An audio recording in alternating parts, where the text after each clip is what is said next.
I will ask you, how do you think The Last Dance impacted your opinion on the great debate that is, who is the greatest of all time? Well, the documentary, as great as it was, didn't affect my opinion at all. And I think for most people that were alive for the era, it didn't change their opinion. Jenna, you said the poll has to sting. I think the fact that 27% of people think LeBron's the greatest shows about a 25% increase over just the last 4 years. It was June 21st, 2016, when I went on Colin Cowherd's show 2 days after Game 7 of the Finals against the Warriors and said LeBron was the greatest player ever. Not that he could be, that he already was.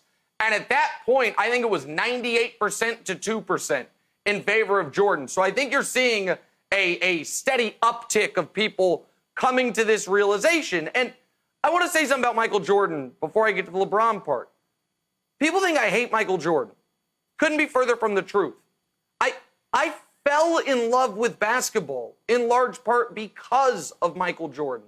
He was, at the time, the greatest player ever in my favorite sport, and I do sports for a living.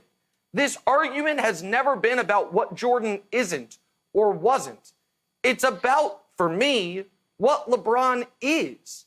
And what LeBron is bigger, stronger, faster. He's done it against far tougher competition. Every team he's beaten in the finals is better than any of the teams Jordan beat. He's done it with coaches ranging from downright awful to pretty good, as opposed to having the GOAT coach for his entire run of championships. He's done it longer. He's done it in a more variety of ways. His biggest weakness became his biggest strength. The guy who once we doubted how clutch he was now has more buzzer beaters, more game winners in the playoffs than any player ever, has more points per game in elimination games and game sevens than any player ever, and his game translates to any era. Drop LeBron James in the 60s, 70s, 80s, 90s, 2000s, or right now, and he's the best player in the league at any given time. So it's never been Jordan can't, Jordan isn't, Jordan wasn't. It's just been a guy came around who's bigger, stronger, faster, a more versatile defender, can play all five spots, can guard all five spots, has done it far longer, and has done it at a higher level, Broussard. So, no, it hasn't changed my opinion, but I do think opinions are changing on this, the fact that 1 in 4 people think it is LeBron. I agree with you on two things, Nick. One, this hasn't changed my opinion either. I've long said Michael Jordan's the GOAT. I still feel that way. And number two, look, picking one over the other is not ripping the other guy. LeBron is fantastic. I've got LeBron number 2. I've got Kareem number 3 for the record.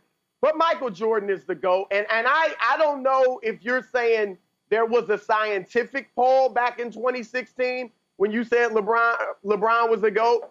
But I actually think that this documentary has added more young people to the Jordan side. I think, obviously, people of my generation were thinking it was Jordan. I'm shocked that in that ESPN poll, he ran away with it among young people, among millennials, and I think this documentary has a lot to do with it. Look, LeBron, we nitpick on this, but Michael Jordan had no weaknesses whatsoever in this game. Even if someone tries to argue three-point shooting, first of all, it wasn't a weakness at the time he played. Secondly, his career three-point percentage is the same as Kobe Bryant's. Nobody's looked at Kobe and said his three-point shooting was a weakness.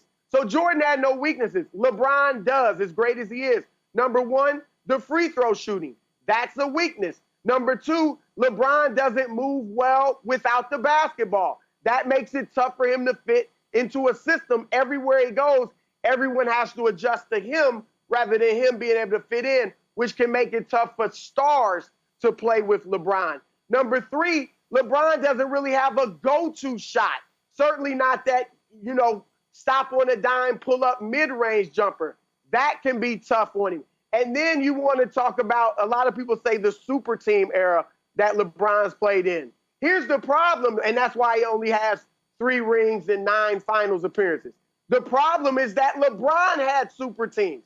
He was one of the first with Wade and Bosh, and they only won 2 out of 4. They lost to Dirk Nowitzki, the lone superstar on that team that beat them in 2011. And then in Cleveland, Kyrie Irving is going to be a Hall of Famer. Kevin Love was putting up numbers we hadn't seen since before the ABA-NBA merger when he was in Minnesota. That's a super team. So LeBron is great, but Jordan is clearly the GOAT. Here's to wrap it up. The way LeBron dominated the East and put it on lock for 8 years, phenomenal. No one else thought they could beat him, and no one else did. They were shook. Michael Jordan did that to the entire NBA. The entire NBA was shook because they knew they couldn't beat him. Well, they were shook. Listen, they were absolutely shook except for before Jordan started winning when they won. The year Jordan came back when the Magic didn't look shook, and then right after. But that's fine. Listen, you mentioned the super team in Cleveland. LeBron lost one NBA Finals with Kevin Love and Kyrie Irving alongside him, and it was to the most talented team ever put together, the 2017 Warriors. The first year Kevin Love and Kyrie didn't play, they were hurt, and the last year Kyrie was gone. But this poll, Wildes, here's how I know this poll, and there's all that Jordan, as you once put, would win who's the tallest player ever. 59% of the people polled said Michael Jordan is a better passer than LeBron James. That means 59% of people are just going to vote for Jordan. They either have a LeBron bias or they're just so drunk on the Jordan Kool-Aid that if 6 out of 10 people say Jordan was the better passer, then I think you know you're not operating with a fully honest sample size, Wildes. So, Nick, I think this is less of a science experiment and more of a perception experiment. And I think when you think about Jordan versus LeBron, and take away stats and just think about the storytelling, and that's what The Last Dance was. It was a story. And specifically, hang this all off of the Be Like Mike campaign. People can relate to Michael Jordan because they see themselves in Michael Jordan in a way, and it's been very crafted, but it works. Michael Jordan wasn't the best player in his own family. He was a little brother. He gets cut from his high school team. He's drafted 3rd. And then what happens? He gets to the league. He gets hurt. And then what happens? It's happened to everybody. There's some bad boys, the bullies. And the bullies beat him up, but he overcomes. And then he retires. He's got to come back. Everyone's felt that in their life. And then he's sick. He's sick and he's able to power through. There's so much perception in the Jordan story. I think it really helps people relate to him to the point where I think LeBron has an opportunity here as LeBron gets a little bit older and he starts to be viewed as an underdog. I think, Nick, this is really good for LeBron's legacy. If he can win, it will be one of the first times he's an underdog, besides, of course, when he beat the Warriors, 73-9 Warriors, and you declared him the best player of all time. Thanks for watching. Subscribe here to get the latest from the show. Also, be sure to check out more of the best clips from First Things First, or go watch a few segments from our other shows on FS1.